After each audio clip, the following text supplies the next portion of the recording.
Bonsoir tout le monde, bonsoir professeur. Donc comme j'ai dit tout à l'heure, vous venez de publier aux éditions Aura, Demain la République, un ouvrage dans lequel vous faites un état des lieux sans complaisance de la République sénégalaise d'aujourd'hui. Donc vous parlez d'une république en éclat en parlant un peu de l'état des institutions, en commençant par la présidence de la République. Oui, ai-je la parole? Oui, voilà, s'il vous je plaît. vous remercie. Et bien sûr, je commence par saluer toutes celles et ceux qui sont sur ce plateau. Et bien naturellement, l'école El Hadji Ibrahima Sakho, parce qu'ils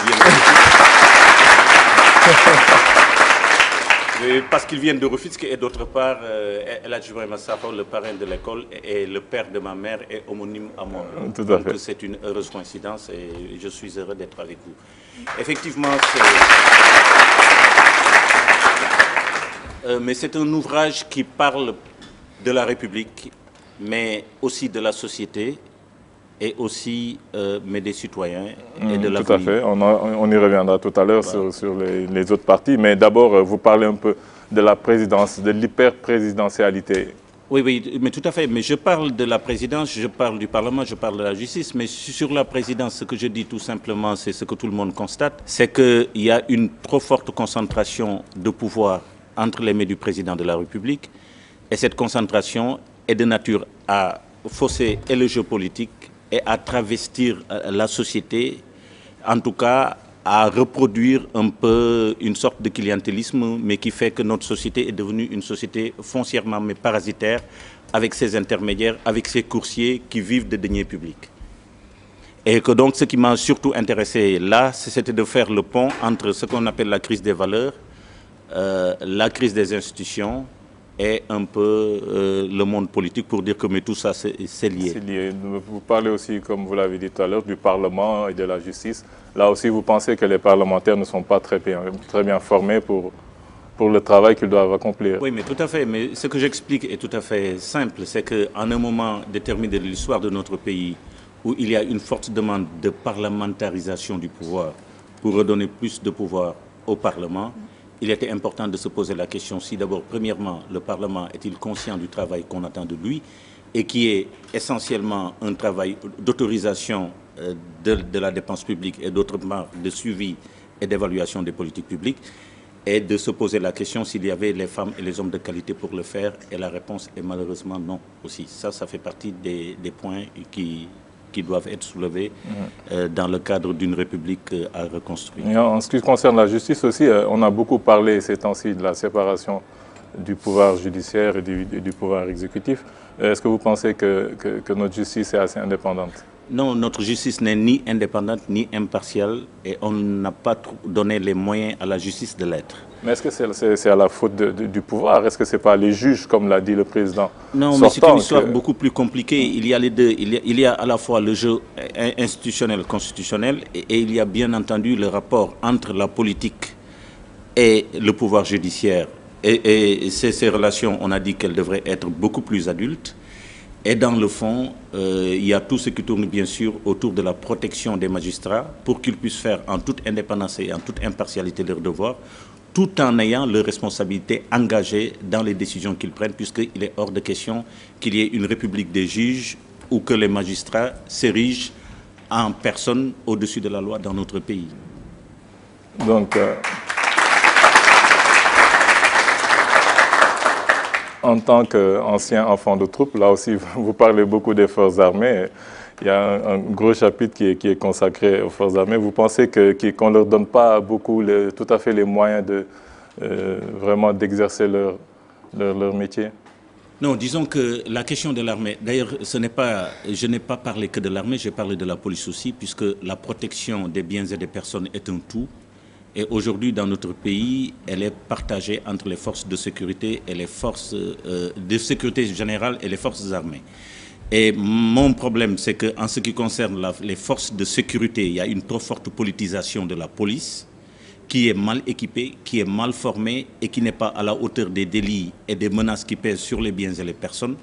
Et de l'autre côté, en ce qui concerne l'armée, il y a un désintérêt total des autorités politiques et civiles qui doivent donner non seulement le concept de défense globale, mais donner les ordres à l'armée qui ne s'intéressent pas à la chose militaire et les processus de décision ne marchent pas toujours. Donc j'ai réfléchi pour voir comment intéresser plus les civils à la prise de décision militaire et comment donner à l'armée les moyens de faire face à ces missions de défense. Parce que vous constatez mieux que moi qu'aujourd'hui, à l'instant où nous parlons, il y a des militaires qui sont pris en otage par les rebelles en Casamance et que toutes ces choses-là relèvent bien sûr de pathologies que nous devons étudier sérieusement et prendre les mesures qui s'imposent. Alors, avant de donner la parole à mes collaborateurs, on va terminer un peu sur un aspect qui vous tient vraiment à cœur, ce sont les valeurs, c'est la morale. Vous dites qu'on ne peut pas gérer vraiment une république sans pour autant mettre l'accent sur ces valeurs-là. Oui, disons que, bon, moi je fais la différence entre la morale et l'éthique. Ça, c'est le premier point. Et je ne suis pas tombé dans un moralisme plus ou moins religieux de cet ordre-là. Ce que je dis tout simplement, c'est qu'il n'y a pas de république sans intérêt général, et il n'y a pas d'intérêt général sans bien commun, et il y a une éthique du bien commun qui doit inspirer une république. Alors ça va très loin. Ça commence par des questions de valeurs de tolérance, de coexistence ensemble qui fondent le vivre en commun, en passant par le respect, par la politesse, jusqu'à cette éthique du bien commun où absolument il faut apprendre que nos intérêts, nos communautés, nos familles ne comptent rien pour ce que nous avons tous en commun qui est l'intérêt général et le bien commun. Et c'est ça l'éthique un peu de la République. Et donc la crise que nous traversons aujourd'hui fondamentalement a été une crise de valeurs parce qu'encore une fois, une société, d'abord une société comme un individu, mais je le dis quelque part, qui marche sans principe ne va ni loin ni droit. Et la deuxième chose, c'est qu'il n'y a pas de république s'il n'y a pas une société de confiance. Et une société de confiance, c'est fondée sur des valeurs réciproques que ceux qui vivent à l'intérieur doivent partager nécessairement. Sokhna Mbengue. En fait, moi, dans le livre, au début, je pense que la première page déjà résume beaucoup de choses. C'est quand il part de la question de survie. Parce que on a l'impression que c'est vrai que le Sénégalais court derrière la question de la subsistance, à tel point que cette question devient obsessionnelle. Et peut-être c'est cette question de la subsistance qui explique beaucoup de choses, le délitement de beaucoup de choses. Parce qu'un ventre qui a faim, forcément, oubliera beaucoup de choses, ne mettrait pas en avant beaucoup de principes ou de valeurs. C'est vrai que l'école de la République dont vous parlez, c'est d'abord une école qui apprend aux gens le sens de la responsabilité, du détachement, du bien commun, la question de la gestion, de la bonne gestion de la chose publique. Et au-delà, peut-être, parce que là, vous avez abordé une question importante, c'est la question de la place de l'administration. Parce qu'on a toujours perçu l'administration sénégalaise, je me rappelle quand on était beaucoup plus petite du temps de Senghor, l'administration sénégalaise comme ce bastion imprenable, où le fonctionnaire était une référence, où le policier, quand on parle des forces de sécurité, était vu plus ou moins, on avait même peur de jeter le mouchoir par terre parce que dès qu'il nous regardait, on avait peur. Le militaire encore moins parce qu'on le voyait encore moins. Et le président de la République, moi je me rappelle quand je passais devant le palais présidentiel, je tremblais parce que je me disais, ah là, je pensais même pas y entrer un jour. Cette distanciation obligatoire qu'il doit avoir entre le président de la République et les gouvernés. C'est toutes ces questions essentielles. La question qui se pose, c'est que devant un monde qui s'effondre, comment on doit enclencher cette école de la République? Comment le premier pas sera fait et puisse être suivi d'autres pas pour que demain, le Sénégal dans lequel nous serons et que nous léguerons aux générations futures puisse être un Sénégal comme disent nos anciens, sur son encensoir. Oui, alors moi je remercie Sokhna. J'ai vu que effectivement vous avez même mis des stabilos un peu partout sur mon ouvrage, mais ce qui me fait plaisir et m'honore. En fait, vous dites que ça commence dès la première page, mais je pense que ça commence dès la dédicace. J'ai dédié ce livre à tous ceux qui ont servi l'intérêt général et la République. Et je pense que ça c'est très important. Parce qu'aujourd'hui nous avons beaucoup d'oubliés qui ont tout donné à la République, qui ont tout donné à l'intérêt général et qui sont aujourd'hui des laissés pour compte. Parce que les autres qui ont passé leur temps à poursuivre les intérêts particuliers et les intérêts privés ont eu quelque part raison sur eux matériellement. Donc j'ai voulu les réhabiliter. La deuxième chose que vous dites et qui est importante, c'est que vous vous interrogez dans quelle mesure une société politique est possible dans la subsistance. Et bien sûr, vous avez raison. Ma réponse, c'est non, elle n'est pas possible.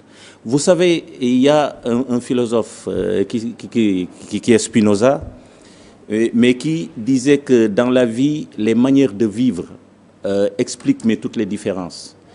Et qu'il y a des dimensions de l'individualité qui sont déterminées par la manière de vivre. C'est-à-dire que vous verrez des gens qui ne vivront que dans le rapport immédiat des choses. Et vous verrez des gens comme vous qui vont vivre de littérature et d'autres choses. Alors l'idée, c'est qu'à chaque fois que la vie bascule plus vers la biologie et moins vers la vie spirituelle, vous avez une vie incomplète. Et que le propre d'une vie civilisée, d'une vie politique, d'une vie civile, c'est quand justement nous commençons à nous libérer de la vie biologique vers la vie spirituelle. Et c'est tout le thème, par exemple, du hegelianisme et de la phénoménologie de l'esprit. C'est tout simplement une conscience, un esprit qui part de l'immédiateté du là sensible et qui essaie justement de se former à l'avènement du savoir absolu. Donc sur ce point-là, bien entendu. Alors aujourd'hui, nous avons des couches entières de nos populations qui sont contraintes à vivre au jour le jour, à vivre avec leur ventre, et qui fait que même lorsque arrivent les choix politiques, on les achète et on achète leurs cartes. Et que de façon générale, la pauvreté, et il y a un degré de pauvreté et de misère qui n'est pas compatible avec une société politique. Et c'est pourquoi je pense aussi que la République doit justement s'inscrire dans ces problématiques, mais de solidarité, mais de lutte contre la pauvreté. Alors cela n'épuise pas tout. Je pense que nous vivons dans le quotidien, mais quelque part aussi, nous sommes dans un pays où même ceux qui sont en dehors de ce quotidien et qui ont le temps de réfléchir ont peur du passé et n'aiment pas se projeter dans l'avenir. Vous voyez, notre pays a traversé beaucoup d'expériences. On a rarement le courage de faire un bilan, de voir ce qui a été bien fait, ce qui a été mal fait. Regardez aujourd'hui, lors de la campagne électorale, lorsque les gens font le bilan de l'alternance, tout est dans tout et réciproquement. Alors, demain, pour nous projeter sur 15 ans, sur 20 ans, personne ne veut voir ça, alors que le Sénégal est en train de vivre la transition démographique la plus grave de son histoire, qui explique un désir de république, qui explique d'ailleurs que les jardins botaniques de Yeumbeul ne marchent plus parce qu'il y a une pression démographique, mais qui fait qu'il n'y a plus d'espace. Alors, nous avons des tas de problèmes avec des désirs de type de communication, de nouveaux désirs de structure familiale. Comme si nous avions des forces productives potentielles, mais qui sont rentrées en contradiction avec nos infrastructures sociales et politiques. Et ça, c'est une contradiction fondamentale que les discours politiques actuels n'expliquent pas et qui va expliquer d'ailleurs dans 5 ans comment les jeunes aujourd'hui qui sont en train de bouger dans la rue pour résoudre les questions de chômage, pour demander plus de droits, vont encore se retrouver les mêmes dans la rue. Et ça, il n'y aura pas de doute dessus. Donc, c'est une société qui, à force d'avoir peur de son passé et de refuser de se projeter de l'avenir, vit au jour le jour. Alors, et vous comprenez, tous les problèmes des Sénégalais, on vit au jour le jour, on fait du takhalé comme on dit, et tout ça procède de la même chose. Maintenant, mais sur la question de l'administration, je vais vous dire quelque chose d'extrêmement important. Là encore, je vais faire référence à Durkheim, sociologue, mais qui disait tout simplement, il y a une différence entre les fonctions économiques privées et les fonctions publiques, et que les fonctions publiques demandent beaucoup plus de moralité de la part de ceux qui l'exercent. Et aujourd'hui, quand vous voyez comment le modèle syndicaliste économique des entreprises privées a été transplanté dans l'école, et comment aujourd'hui on est content de paralyser le système de santé du pays, on se rend compte qu'il y a quelque chose qui ne marche pas parce que tout simplement, justement, cette vieille vocation de l'administration est perdue. Alors, ce n'est pas seulement ça qui est perdu, mais c'est l'idéal de l'institution. Vous parlez tout de suite d'une distance, mais la distance n'est pas seulement, mais comme le général de Gaulle le disait quelque part, que le pouvoir a besoin de distance de prestige. Mais ce n'est pas seulement ça, mais il y a quelque chose de plus profond dans la distance du pouvoir politique. C'est le fait de préserver ce que Hegel appelle l'esprit objectif, qui est le fait que nous tous, nous sommes périssables, mais que les institutions demeurent. Quand on comprend ça, il y a une façon de se comporter devant des institutions, il y a une façon de gérer des institutions et il y a une façon de se tenir devant des institutions. Et cette désacralisation de l'administration et cette perte de vocation vient encore retrouver encore une sorte de laïcisation, mais de cette mystique et de cet idéal de l'État. Bien sûr, maintenant vous me dites, moi, tout ça, par quoi commencer? Mais la réponse est très simple, malheureusement. La réponse est très simple. On commence par donner les exemples. Et on commence par donner l'exemple. Il n'y a absolument rien qu'on pourra refaire dans ce pays si on ne commence pas par une pédagogie de l'exemplarité. Nous vivons dans un pays très discursif. Nous sommes très bons en discours, nous sommes très bons en théorie, mais personne n'applique ce qu'il fait. Nous avons énormément de prêcheurs. Et j'ai l'habitude de dire que les héros inspirent pas par les discours, mais par l'exemple. Et justement, c'est cette république exemplaire qu'il faudra essayer d'incarner en ayant à chaque fois les hommes qu'il faut à la place qu'il faut. Mais ça, on ne peut pas l'avoir si dans un pays, tout est possible, n'importe quoi est son contraire, parce que n'importe qui peut se retrouver n'importe où à exercer n'importe quoi. Et je pense que c'est un défi de fond, puisque notre société n'a pas fait son introspection. Même sur l'école, cette sorte de nivellement par le bas, où on rabaisse tout le monde, où on n'a plus la passion de bien faire les choses, de choisir des élites, mais de les formater, de détecter des hauts potentiels dans l'administration pour leur donner les pouvoirs de décision. Alors que moi, ce que je comprends, c'est que si une décision est mal prise dans le domaine public, eh bien, les gens le payent. Et que quand dans un pays, une somme de décisions arrive à être prise par des gens qui sont incapables, qui ne devraient pas être là, la solution finale, c'est que tôt ou tard, un jour, vous aurez vos enfants et vos petits-enfants qui vont prendre des bateaux, qui vont vouloir traverser l'océan pour aller de l'autre côté et qui vont mourir dans les océans. Donc pour moi, cette affaire de Barça ou de Barsakh est la sanction tout simplement du fait que nous avons peur de choisir les gens qu'il faut à la place qu'il faut. Et pour moi, ça c'est essentiel. C'est des questions qui ne sont pas malheureusement posées dans la conjoncture politique actuelle, mais je pense que c'est une question de fond.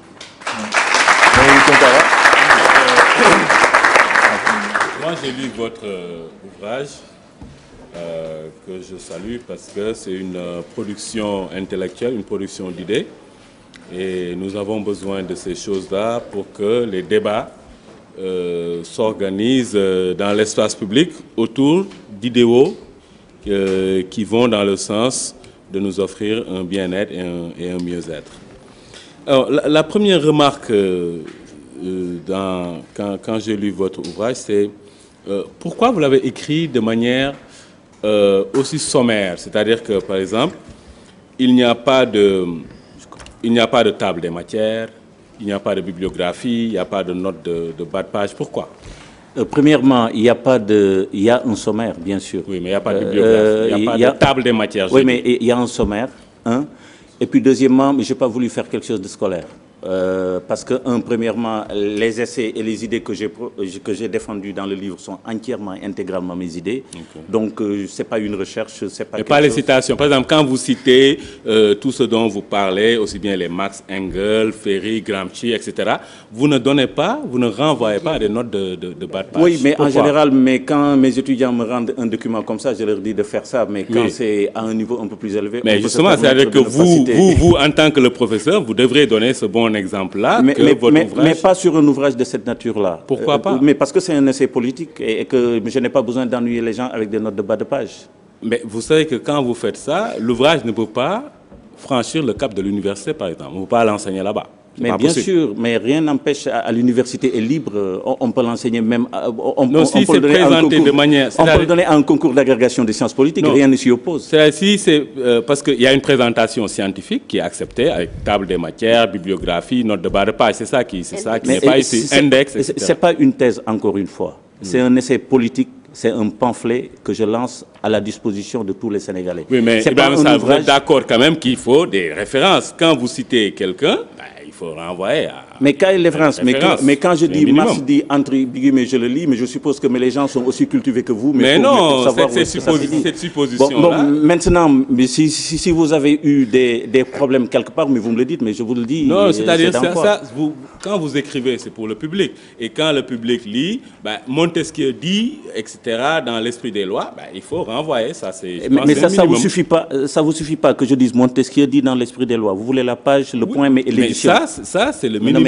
Non, mais ça, c'est scolaire, mais c'est pour les jeunes. Non, ça, c'est universitaire. J'ai quand même, ça fait 30 ans que j'enseigne, oui, ça fait 30 ans que je suis dans l'université, mais je dois pouvoir aujourd'hui écrire avec une liberté, mais qui n'est pas la liberté. Et donner des références, oui. Mais je ne dis pas non, je dis juste ce que vous dites est vrai, vous pouvez écrire ce que vous voulez, mais quand vous citez quelqu'un, renvoyez à cette personne. Alors, je vais vous donner un exemple. Allez lire tous les ouvrages de haute qualité, mais qui sont de la facture de l'ouvrage que j'écris en France aujourd'hui. vous ne verrez pas une citation en bas de page. Pourquoi? Ou des références. Mais les gens, ils assument librement. Je ne sais pas moi, lisez un livre de Cohen, de Daniel Cohen, oui. lisez un livre de Stiglitz, lisez un livre d'Attali, mais vous ne verrez pas des renvois de bas de page. À moins que ce soit très scolaire. Non, universitaire. Non, mais ce qui est important dans un ouvrage, c'est qu'à chaque fois que tu cites, mais tu dis, j'ai cité tel auteur dans tel ouvrage. Ça suffit. Oui, le reste, c'est ce que vous ne faites pas. C'est ce que vous ne faites pas. Non, mais c'est écrit partout. Mais il n'y a aucune citation mais qui n'ait fait l'objet de l'auteur et du document. Non, ça n'existe pas. Ah si, vraiment, je suis désolé. Mais vous venez de me dire Montesquieu, mais sortez-moi un exemple. Vous êtes là, vous êtes en face. Il n'y a pas de bas de page. Mais il dit que dans le texte, à l'intérieur. Non, mais dites-le. Sortez-moi un exemple. Il y a 1000 exemples ici. Aucun. Mais sortez-le. Par exemple... Je vous en demande un. Oui, non, moi je vous donne tout de suite 1000 exemples. Vous dites par exemple à la page, quand vous citez Bergson... Bon, d'abord, mais vous dites que c'est Bergson, vous dites que c'est un concours, c'est un texte de distribution à un concours dans un lycée. Oui, c'est-à-dire que vous ne donnez pas de références. Par exemple, vous dites Claude Delon, le dépeint, le général se sentait tellement mal à l'aise dans le décor de l'Élysée, etc. Vous citez, vous mettez entre guillemets, mais il n'y a pas de référence où mais quel est l'ouvrage, quelle est la page. Mais ça, c'est pour les étudiants. Moi, j'ai pas fait un livre. Les étudiants ont besoin de ça. J'ai pas fait un livre pour des thésards. J'ai fait un livre pour des citoyens. Et c'est pourquoi moi, je pourrais faire. Oui, c'est son choix. Mais c'est mon choix. Non, mais ce choix, je suis désolé, il est discutable. Parce que citer quelqu'un, il faut le renvoyer. Mais il n'est pas discutable. Mais ça dépend de quel public, à quel public vous vous adressez. Moi, je suppose que je m'adresse à des gens suffisamment intelligents et cultivés pour que si je leur dis Montesquieu dans l'esprit des doigts dit ouvrez les guillemets trucs, ça suffit. Je n'ai pas besoin de renvoyer à des éditions. C'est pas des étudiants. Non, mais on n'a pas besoin de vérifier ça. Vous auriez dû vérifier avant de venir sur cette table si toutes les citations que j'ai faites sont correctes. Vous l'avez fait ou pas? Non, c'est-à-dire que c'est votre responsabilité. Mais ce n'est pas ma responsabilité, c'est votre responsabilité, vous lecteurs. Moi, ma responsabilité, c'est de produire des idées. Je les ai produites, mais maintenant... Et c'est nous qui devons vérifier si vous avez... On va passer sur ça, s'il te plaît, on va passer sur le fond. Sur la forme toujours. Oui. Un moment, je ne vous cache pas, El Hadji Ibrahima Sall, moi j'ai envie d'appeler les éditions Aura. Oui. Mais il n'y a aucune référence pour cette maison d'édition ici. Oui, mais après. Oui, parce que... Mais quel est votre problème? Le problème, c'est que... Mais vous voulez que je publie chez Flammarion ou chez Gallimard? Non. Mais j'ai eu à le faire, je peux le faire. Mais si je ne l'ai pas fait, c'est délibéré. Alors je vais vous expliquer pourquoi. C'est pas ça. Parce qu'apparemment, vous n'êtes pas posé pas la question. Mais je vais vous poser la question. C'est une auto-édition. Non, je vais vous expliquer ce que c'est. Et comme ça va vous faire travailler un peu votre esprit. Alors, ce que je vais vous dire, c'est que on est en période préélectorale ou électorale. Je n'avais pas envie de me faire éditer chez l'Harmattan ou chez Gallimard et avoir mon bouquin bloqué à l'aéroport pour des raisons politiques. C'est aussi bête que ça. C'est pas plus compliqué. Donc je l'ai fait éditer par une maison qui était habilitée à éditer et j'ai aucun problème de complexe. Je peux me faire éditer où je veux, j'ai pas le problème. J'ai choisi et je choisis librement. Maintenant, mais c'est votre choix, vous. Le jour que vous allez publier, et j'espère un jour ça vous arrivera. Il a déjà publié. Voilà. Mais vous avez publié dans quelle édition? Attendez, vous avez publié dans quelle édition? L'Harmattan. Vous avez publié dans l'Harmattan. Mais comme moi, j'ai publié dans l'Harmattan, mais je ne trouve pas que ce soit mieux ou moins bien que de publier ailleurs. C'est pas mon problème. Mon problème, c'est que quel est votre problème? Les éditions Aura vous ont mal édité. Oui, non, mais ça veut dire quoi concrètement? Ça veut dire concrètement que le texte qu'ils ont produit pour votre essai, oui, le texte est mal libellé. Mais comment il est mal? Qu'est-ce que ça veut dire mal libellé? En français, qu'est-ce que ça veut dire libellé? Ça veut dire que expliquez-moi la façon dont ils ont imprimé le texte. C'est un problème d'impression, c'est un problème d'édition, c'est un problème de syntaxe, c'est un problème de français, c'est quoi? Très bien, il y a tout ça. Non, mais non, il y a tout ça, c'est trop facile. Sortez-moi un exemple. Très bien. Alors, à chaque page, par exemple... Sortez-le-moi. Oui. Sortez-moi une page où vous avez un problème. Dites-le, mais c'est trop facile là. Mais cette fois-ci, c'est moi qui vais me mettre à votre place et je vais vous obliger de dire ce que vous avez à dire. Alors, à chaque page de votre ouvrage, il y a des problèmes d'espace. Ils mettent trop d'espace. Oui, mais est-ce que vous pensez que sur un thème comme Demain de la République, vous allez me parler d'espaces qui n'ont pas été faits ici? Non, je parle de la forme. Non, mais il faut être sérieux, Tunkara. Mais attendez. Non, mais ça, c'est sérieux. Par exemple, pour un livre comme le vôtre, qui est aussi sérieux, Oui. Il saute des mots. Il y a des mots qui sont sautés. Et quel mot a été sauté dans quelle page? Par exemple, à la page 48, allez-y.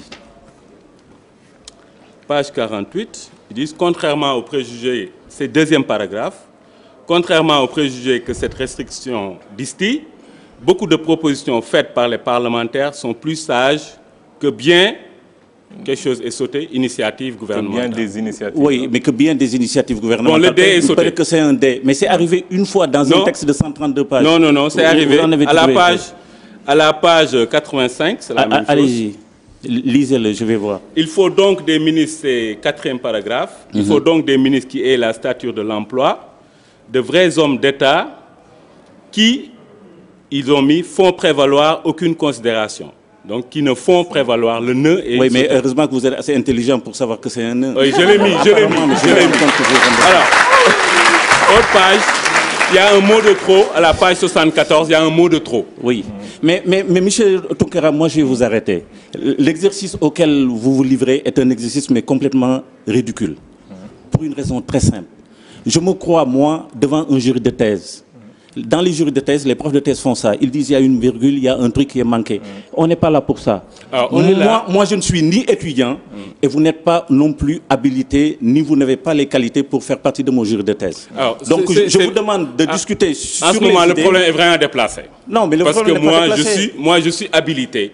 Mais vous n'êtes pas habilité à être dans mon jury de thèse. Je suis habilité. Mais tu le sais mieux que moi. Je suis habilité à lire un ouvrage et à faire des remarques sur la forme de cet ouvrage. Je suis fort bien habilité pour ça. Merci pour les remarques. Et c'est ce que je fais. Merci pour donc, c'est un ouvrage que je trouve qui est mal édité. Non, mais pour une raison simple. C'est-à-dire, il faut que vous écoutiez, c'est un minimum. Ce n'est pas parce qu'on vous a dit que vous n'avez pas édité. Non. Vous vous êtes fait éditer les éditions Aura. Je dis ces éditions Aura. Mais Tounkara, mais vous savez mieux que moi que j'adore les remarques intelligentes. Oui. Mais j'aime pas perdre mon temps sur des choses qui le sont moins. Vous pensez que c'est une perte de temps. On en parle suffisamment, je pense. En réalité, les choses sont très simples.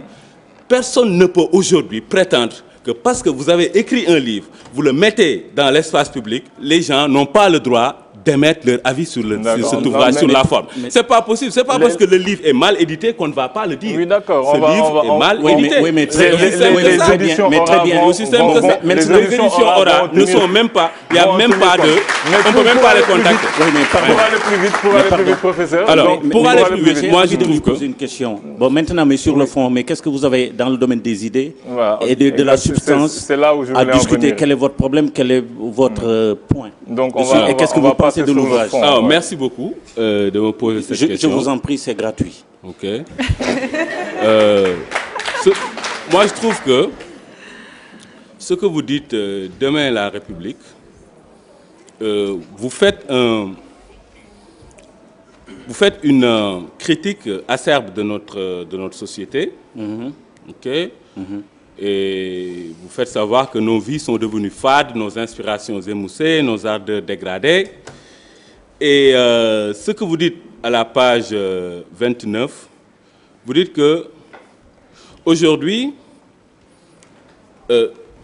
en très peu de temps, incohérence, trahison, reniement sont devenus les choses les mieux partagées de notre pays. Absolument. Alors, à la page 118, vous dites aussi que, en dépit des discours politiques plus ou moins autocomplaisants, la société sénégalaise est malade. Elle est anémiée de vertu et frappée d'ischémie morale. Notre présent, déjà dérisoire, produit de l'ignorance, de l'incivisme et de la médiocrité. L'incivisme demeure dans les faits la chose la mieux partagée dans notre pays. Et à la page 120, vous dites que le mensonge est tout invité dans ce jeu d'apparence, dans notre société où seul importe le paraître. Moi, je trouve que ces critiques de notre société ne reflètent pas notre société en réalité. Non. Pourquoi? Pour une raison très simple. La société sénégalaise, fondamentalement, est pétrie de valeurs. Okay? Elle est pétrie d'un fond moral qui est à la base de notre survie, malgré les énormes difficultés auxquelles nous faisons face. Notre problème, l'un de nos problèmes, c'est que nous sommes formatés aujourd'hui et on nous donne des exemples qui ne vont pas dans le sens de donner le meilleur de nous-mêmes. Parce qu'un peuple, on l'éduque. Moi, je l'ai dit à Doudou Wade, par exemple, le président du groupe parlementaire du PDS, on échangeait sur le sujet. Je dis, l'une des choses que le président Abdoulaye Wade aurait pu réussir, et cela l'aurait fait entrer dans l'histoire de manière durable, c'est de créer un nouveau type de Sénégalais dont parlent les Yanamaris. Parce qu'en 2000, quand Wade est venu, s'il avait dit aux Sénégalais, arrêtez de cracher dans la rue, les Sénégalais l'auraient fait. Arrêtez d'uriner dans la rue, les Sénégalais l'auraient fait. Donc, quelque part, El Hadj Ibrahima Sall, ce que vous faites, c'est concevoir dans l'accident que constitue un pouvoir qui est là, parce qu'un pouvoir, c'est toujours un accident de l'histoire, des réalités qui sont une écume pour notre société, qui posent problème, et vous voulez photographier cette société-là et en faire un fond. Moi, je pense que ça, fondamentalement, nous ne sommes pas ça. Et autre chose, c'est que les réformes que vous suggérez, pour moi, ces réformes ne sont pas la République de demain du Sénégal. Pour une raison très simple. Certaines de vos réformes sont complètement impossibles. Par exemple, vous dites à la page 40 que les députés et les sénateurs, donc pour vous, le Sénat doit toujours demeurer. Non, ce n'est pas ça que ça veut dire en français. Vous dites que les députés et les sénateurs... On peut le supposer, mais ça ne veut pas dire nécessairement vous supposez, cela. D'accord. Non. Alors, vous dites que on ne comprend pas pourquoi, alors que la défense nationale est de la compétence des députés, non, excusez-moi, vous dites instaurer et restaurer le prestige de nos assemblées passe par la décision et la volonté des partis politiques d'y envoyer les meilleurs d'entre leurs militants. C'est impossible. Pour une raison très simple, les partis politiques fonctionnent avec des primats, avec des paradigmes qui ne vont pas dans le sens d'envoyer leurs meilleurs éléments dans les assemblées. C'est impossible, on ne peut pas faire ça. Autre chose, je pense, vous dites à la page 100 que pour ce qui est de la réforme des armées, la préparation des actions, l'élaboration des stratégies, le choix des options, la planification stratégique sont autant de phases où les civils doivent accompagner les militaires avant les opérations sur le terrain. Ça, les militaires ne vont jamais l'accepter. Et autre chose, moi je trouve que quand vous parlez de la République de demain, elle doit impérativement être une République décolonisée. Parce que nous vivons depuis notre indépendance avec des institutions françaises. D'ailleurs, vous, dans les réformes du Conseil constitutionnel que vous suggérez, que je préconise. Que vous préconisez, oui. Vous préconisez que le Conseil constitutionnel doit être là, et puis on doit continuer à on doit lui donner beaucoup plus de rôle. Non, je n'ai pas dit ça.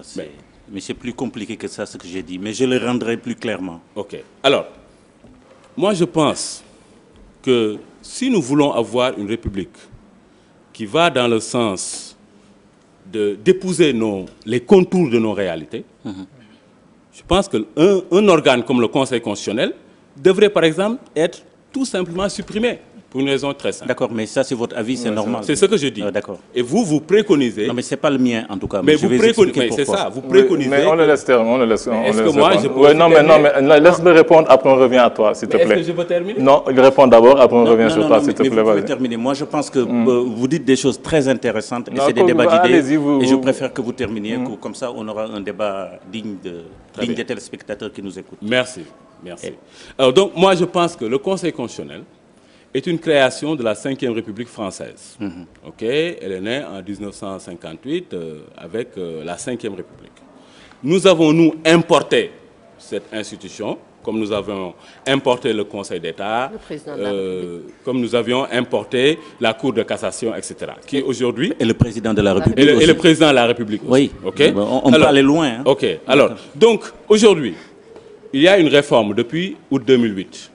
Cette réforme-là, de la justice, qui a fondu le Conseil d'État et la Cour de cassation en a fait une Cour suprême. Et le Conseil constitutionnel est resté en l'état avec ses 3 prérogatives que sont la vérification de la constitutionnalité des lois, la vérification de la conformité de nos engagements internationaux, et puis la supervision des élections. Mais moi, je pense que toutes ces 3 prérogatives peuvent être diluées au sein de la Cour suprême. Il n'y a pas une chose que le Conseil constitutionnel peut faire. Et d'ailleurs, ce Conseil constitutionnel, aujourd'hui, on sait comme son image a été entachée chez le commun des Sénégalais. Il n'y a pas une prérogative que ce Conseil a qui ne peut aujourd'hui être exercée par la Cour suprême. Donc, aujourd'hui, nous avons besoin de dégraisser le mammouth. Il est trop gros. Et nous avons besoin, aujourd'hui, d'institutions beaucoup plus simples. Et surtout d'institutions sénégalaise. Oui. Et vous préconisez des institutions d'aller dans le sens de toujours des institutions françaises. Et dernière chose, vraiment dernière chose, c'est que vous... je pense qu'il va commencer à répondre, sinon on ne va pas s'en sortir. Ça fait un monologue qui dure là. Est-ce que vous pouvez commencer à donner un début de réponse? Vous permettez que je vous réponde. Est-ce que la dernière chose que vous vouliez dire en me disant vous, en m'apostrophant, est-ce que c'était important ou je peux commencer à répondre? Ah oui, je pense que... Mais terminez alors, mais je vous en prie. Ok. Je dis... Toutes les personnes que vous citez sont toutes mortes. Il n'y a pas un seul Africain et un seul Sénégalais que vous citez, auquel vous vous référez pour faire votre ouvrage. Pourquoi? D'accord, mais Tounkara, d'abord, mes premières choses. D'abord, moi, je suis ravi qu'on ait basculé, mais de cette discussion, il manque un nœud à ces débats. Qui est important, hein? Non, mais attendez. Mais ce n'est pas important pour les téléspectateurs. Mais c'est important pour vous, mais pas ni pour moi, ni pour eux. Vous parlez pour eux, hein? Oui, mais je parle pour eux parce que je les connais. Alors, les téléspectateurs, oui, c'est bien sûr. Oui, allez-y. Mais parce que j'en fais partie. Il en fait partie. Quand même, pour une fois que vous êtes journaliste, vous connaissez. Laissez-moi au moins d'avoir la primauté parce que je suis du côté du marché, je suis un client. Voilà.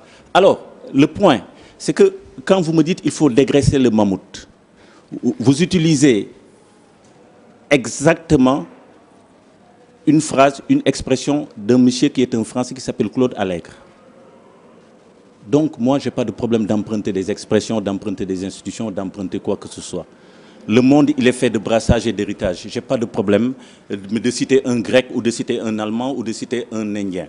Je n'ai aucun problème. Vous pouvez citer aussi des Africains. Hein. Mais des Africains... Dans votre ouvrage, il n'y a aucun Africain, aucun Sénégalais, aucun Africain. Quel est le problème? Moi, je n'écris pas en tant qu'Africain. Moi, j'écris en tant qu'homme doué de raison et de conscience. Et donc, moi, je suis un citoyen du monde universel. Oui. Mais même quand je fais de la peinture, mais je ne suis pas un peintre noir, je suis un peintre en Afrique. Oui. Bon, alors, on peut avoir sur ce débat-là. Mais ce que je dis sur ce point-là, c'est un faux débat. C'est la qualité des idées, la qualité des décisions, la qualité des institutions et le résultat qui est important. Moi, je ne suis pas sénégalo-centriste ou nombriste ou toucouleur-nombriste ou wolofo-centriste. Ce n'est pas mon problème. Donc, je suis très ouvert. Je pars du principe que l'humanité est un destin collectif et commun et on doit l'assumer chacun à sa façon. Alors, maintenant, revenons maintenant, mais sur les questions de fond. Vous dites les valeurs. Nous sommes dans une société qui a beaucoup de valeurs. Mais là où je voudrais vous dire, mon cher ami, c'est que un discours sur les valeurs n'est pas une pratique sur les valeurs. Notre société a beaucoup de discours sur les valeurs. Et souvent, c'est symptomatique d'une crise. Quand une société n'arrive pas à vivre ses valeurs, elle les sublime dans des discours. Moi, je dis oui, il y a beaucoup de discours sur la morale. Il suffit d'aller voir les mosquées les vendredis, et vous allez voir tous les khutbas qui vont être faits. Mais le lendemain, comment les gens se comportent. Et moi, je suis très clair avec vous. On vit dans une société de duplicité. Et ça, si vous ne l'admettez pas, c'est parce que vous ne voulez pas l'admettre, mais vous le savez mieux que moi. Vous savez mieux que moi. Ah oui, si. Non. On vit dans une... Mais bien, tous les matins, tous les soirs, vous rencontrez 80 personnes qui vous disent des choses. Sur 80 personnes, mais combien de personnes, mais vous pouvez croire Les gens vous disent une chose, font le contraire. Les gens sont avec vous aujourd'hui. Est-ce qu'on peut généraliser ça? Est-ce qu'on peut généraliser ça? On généralise parce qu'on est dans des populations et que c'est un raisonnement statistique. C'est pas pour rien qu'on appelle la loi normale non loi normale. Parce qu'à partir d'une certaine distribution statistique, on rentre dans des considérations de normalité clinique ou d'anormalité. Et c'est ça la question de fond. C'est que dans une société, quand 8 personnes sur 10 vous disent une chose et font le contraire, quand dans une société 10 militants à la veille des élections font une défection parce qu'ils les ont achetés, il y a un problème. Oui. On ne dit pas qu'il n'y en a pas. Donc, encore une fois, il y a une crise de valeur. Et il faut l'adresser. Il faut avoir le courage de l'adresser. Et moi, j'ai le courage de l'adresser. Notre société se porte mal. Elle est hypocrite, c'est ça. Parce qu'on fait des choses qu'on ne dit pas, on dit des choses qu'on ne fait pas, on pense des choses qu'on ne dit pas et on dit des choses qu'on ne pense pas. Alors tout y est. Vous avez énormément de possibilités entre le paraître, paraît ce qui n'est pas ce qui paraît pas ce qui n'est pas. C'est ça, c'est dans toutes les sociétés du monde aussi. On ne peut pas particulariser ça pour le Sénégal. Je ne pense pas. Je ne pense pas d'abord qu'il en était ainsi de notre société de tout le temps. Et je ne pense même pas que toutes les sociétés du monde se ressemblent. Je ne le partage pas. Non, toutes les sociétés du monde, on s'étard. Non, mais il y a une pathologie de la société sénégalaise, elle est évidente. Là où vous faites une erreur, c'est que vous me dites, vous prenez un pouvoir. J'ai jamais dit dans aucun de mes écrits, lisez mes œuvres complètes, vous ne verrez moi jamais personne dire que c'est le pouvoir politique de l'alternance qui est responsable des problèmes de la société. Au contraire, si vous lisez bien mon livre, je dis tout le contraire. J'explique que c'est la société qui est malade, qui ne peut générer que des institutions et des politiques malades. C'est bien ça. Moi, je suis quelqu'un qui a une lecture de système. Je n'accuse pas des acteurs et ce n'est pas ma philosophie, mais c'est trop pauvre ça intellectuellement pour que je me lance dans ce genre d'exercice. C'est-à-dire que quand vous dites ça, n'oubliez pas une chose. Donc, mais ne dites pas, vous prenez un pouvoir que vous stigmatisez, vous revenez juger une société enfant. Personne n'a dit ça sur ce plan. Personne. Il y a une pathologie, la société est malade, oui. Est-ce que le régime politique est responsable? Non, parce qu'avant 2000, les travers que je dénonce existaient bien dans la société sénégalaise. Est-ce qu'il faut aller profondément dans la société sénégalaise et voir ce qui s'est passé? Oui, c'est un travail qu'il appartient aux historiens et aux sociologues de faire et pas moi. Okay, mais bon, vous pouvez avoir une contribution parce qu'il ne s'agit pas uniquement mais mon livre est une contribution, Tounkara. De dénoncer ça. Non, mais je ne dénonce pas, mais ma société... Parce que moi, je ne suis pas d'accord par contre, Ibrahima Sall, quand vous dites que le pouvoir n'est pas responsable. C'est au pouvoir qu'il appartient de forger. Mais il y a une dialectique, il y a une dialectique, Tounkara. C'est évident, il y a une dialectique. Il y a une dialectique entre l'acteur et les systèmes. Et suivant la partie... qui tient les rênes du système, c'est le pouvoir. Non, mais tu ne peux pas dire le pouvoir comme ça. Vous savez, mais si vous relisez Michel Foucault, mais vous avez fait des études de sciences politiques, non? Si vous relisez Michel Foucault, vous verrez qu'un pouvoir, il est multiforme. Il n'y a pas un pouvoir. Ce qu'on appelle un pouvoir, mais c'est la constellation de plusieurs pouvoirs qui s'interrogent. Alors, dans la crise actuelle, les autorités religieuses, les loges maçonniques, mais qui défendent des intérêts particuliers, la société sénégalaise, la famille, l'autorité parentale, mais la domination de la femme, qu'est-ce qui joue dans quoi? Mais c'est tout ça qui fait l'essence du pouvoir. Oui, mais je suis d'accord, mais qui est cristallisé quelque part. Donc aujourd'hui... Parce qu'il prend les décisions. Pardon, il y a un espace symbolique, il y a un homme symbolique qui est le président de la République. Et tout mon premier chapitre, justement, consiste à expliquer que dans une société qui a une telle pathologie, quand on concentre autant de moyens entre les mains d'un homme, ça aboutit à une catastrophe. C'est ce que j'explique. Et donc, ma lecture du pouvoir, elle est plus riche que ça. Mon analyse de la société va plus loin. Et la crise, mais je ne l'accuse pas. Oui, mais ça c'est facile de dire ça, parce que quand vous lisez mais c'est la vérité, c'est la réalité. Non, quand vous lisez maintenant, je suis sur mes solutions. Sur mes solutions. On va revenir sur mes solutions. Alors, à la page 40, vous dites que la réforme que je préconise pour le Parlement, en demandant que les partis politiques y envoient les meilleurs d'entre eux, je me demande pourquoi vous pensez qu'il ne peut pas en être ainsi. Mais c'est très simple. Non, mais attendez, mais moi je vais vous donner des exemples. Très simple. Vous allez dans d'autres pays, ça ne se passe pas comme ça. Ok, mais au Sénégal, on est au Sénégal. Mais pardon, mais justement, mais c'est parce qu'on veut changer le Sénégal qu'on parle. Moi, je ne fais pas un livre de consolidation du pouvoir, ça ne m'intéresse pas. Moi, je suis un intellectuel, je combats. Je suis un intellectuel, je cherche à faire avancer les choses. Je suis un intellectuel, je résiste à l'ordre des choses. Moi, je ne suis pas quelqu'un qui m'accommode des faits et de la réalité. Je déconstruis, j'avance et j'essaie de faire progresser parce que je crois au progrès. Et c'est pour ça que j'ai écrit ce livre et c'est pourquoi je me dis qu'il n'y a pas de raison qu'en France, aux États-Unis, dans d'autres pays, si les députés obéissent à des normes de compétence et de conscience et un minimum de trajectoire, pourquoi n'en serait-il pas de même? Et ce que vous dites est dangereux. Ce que vous dites est dangereux. Nos réalités ne sont pas les mêmes. Ce que vous dites est très dangereux, Tounkara. Et aujourd'hui, mais je vous dis, mais de ne pas trop avancer sur ce plan-là. Parce qu'aujourd'hui, dire que le Sénégal est le Sénégal, donc on est obligé d'avoir des députés qui ne comprennent rien, mais qui applaudissent. Mais c'est avec la même logique. Avec la même logique. Ça, c'est vous qui le dites. Moi, je n'ai pas dit ça. Avec la même Moi, logique. j'ai juste dit que nos réalités font que... Mais vous allez faire un conseil des ministres avec des ministres absolument médiocres et incompétents, et vous allez continuer comme ça, et la République va se gâcher. L'exigence de qualité et l'exigence de rigueur en termes de normes, il faut qu'on comprenne que nous sommes dans le monde et nous devons avoir les normes du monde. Je vous donne un exemple très simple. Quand Nicolas Sarkozy gagne 11 millions de francs par mois, et que Obama, qui dirige le pays le plus riche du monde, gagne 12 millions de francs CFA, on ne peut pas comprendre que nos normes soient ailleurs pour certains soutiens politiques, mais qui reçoivent des salaires de plus de 20 millions. Il y a un gros problème. Il faut être sérieux. Mais bien sûr au Sénégal. Il y a des gens qui ont des salaires de 20 millions. Mais vous lisez les journaux mieux que moi, non? Mais vous avez assisté à une polémique, mais il y a quelques mois avant les élections, sur des fonds qui étaient reçus par des souteneurs politiques. Mais vous avez vu, demandez à votre collègue, mais il vous dira de quoi il s'agit. Personne n'a un salaire de 20 millions au Sénégal. Prouvez-le. Non. 20 millions de salaire au Sénégal? Non, ce que je vous dis. Il parle de salaire, il parle de... On parle de salaire.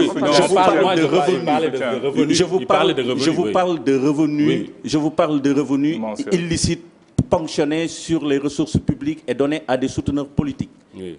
Mais qui ont dit que non, Landing Savané a dit non, il n'a jamais reçu autant d'argent. Il l'a dit. Mais je ne donne pas. Mais qu'est-ce qu'il a? Non, mais d'abord, mais je n'ai pas cité des noms. Et deuxièmement. Il s'agissait de lui. Et deuxièmement, il n'a jamais dit. Mais qu'est-ce qu'il a dit exactement? Il a dit qu'il n'a jamais reçu autant d'argent. Autant, ça veut dire quoi? Ça veut dire que cette somme-là, elle est fausse. Non, mais la phrase n'a pas été formulée comme ça. C'est ce qu'il a dit. Mais il était là, assis là. Non, je vous renvoie à vos lectures. Non, il était là, assis. Il a dit à lecture. La personne qui a été incriminée a dit qu'il n'a même pas reçu 1 milliard. C'est ça. Oui, c'est ça. Voilà, mais ce n'est pas la même chose. Mais ce que je dis et ce que vous dites n'ont rien à voir. Oui. C'est ce que j'ai dit qui est vrai et pas ce que vous avez dit. En tout cas... Non, vous avez raison. Alors, sur le maintenant, sur les relations civilo-militaires, vous me dites, les militaires disent planification, tout ça. Mais vous savez, M. Tounkara, il faut vous renseigner sur ce qui se passe à l'extérieur du pays. Moi, je donne un cours en décision stratégique. Et dans mon cours de décision stratégique, je compare des processus de décision militaire. Et j'ai étudié le processus américain, le processus allemand, le processus... italien et le processus français. Et dans ces processus-là que j'ai étudiés, dans toutes les phases que j'ai décrites ici, il y a une collaboration civilo-militaire. Donc, ce n'est pas une chose impossible, ce n'est pas les choses que les militaires ne vont pas laisser faire. Et encore une fois, vous avez l'impression que c'est un sujet anodin, mais c'est extrêmement sérieux. Vous savez pourquoi?